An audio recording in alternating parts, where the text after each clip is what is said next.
ഞാൻ കരുതിയത് കൊളാബ് വീട്ടിൽ പോയതാണ് കേട്ടോ.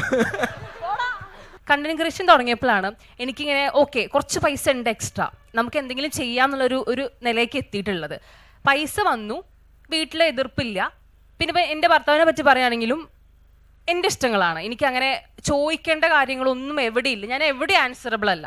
അതാണ് എൻ്റെ ലൈഫിൽ ഏറ്റവും ഇപ്പം ഞാൻ എൻജോയ് ചെയ്യുന്ന കാര്യം. പൈസ ഉണ്ട്, പോണതിൻ്റെ ഒരേ ഒരു പ്രശ്നം ഉണ്ടായിരുന്നത് സ്റ്റാർ സിംഗറൊക്കെ ഉണ്ടാവുമ്പം നമുക്ക് ഷൂട്ട് എല്ലാ മാസം ഉണ്ടാവും, എനിക്ക് അങ്ങനെ പോകാൻ പറ്റുന്നുണ്ടായിരുന്നില്ല.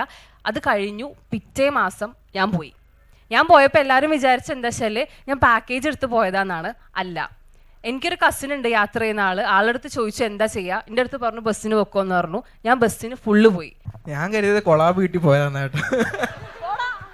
ഞാനിപ്പോൾ എവിടെയെങ്കിലും പോകുന്നുണ്ടെങ്കിൽ സത്യം പറഞ്ഞാൽ എൻ്റെ അടുത്ത് എല്ലാവരും ചോദിക്കും കൊളാബാണോ എന്ന്. പക്ഷെ കൊളാബ് ആവില്ല, കൊളാബ് ഇടുന്നത് മാത്രമേ നമ്മൾ കൊളാബ് ചെയ്യുള്ളൂ. ഇപ്പം എന്ത് ചെയ്താലും നമ്മൾ ഒറ്റയ്ക്ക് ചെയ്തല്ലേ എന്നുള്ളൊരു തോന്നൽ എല്ലാവർക്കും വരാറുണ്ട്. ചെയ്ത മാത്രമല്ല, മേടിക്കുന്ന സാധനങ്ങൾക്ക് ഇപ്പം അങ്ങനെ ചോദിക്കും, ഇത് കൊളാബ് വഴി കിട്ടിയതാണോ, ഇത് കൊളാബ് അല്ലേ. അതായത് നമ്മൾ എന്തെങ്കിലും ജെനുവിനിൽ ഒരു സാധനം മേടിച്ചാൽ പോലും ആൾക്കാർ ചോദിക്കും ഇത് കൊളാബ് വഴി കിട്ടിയതായിരിക്കും അല്ലേ.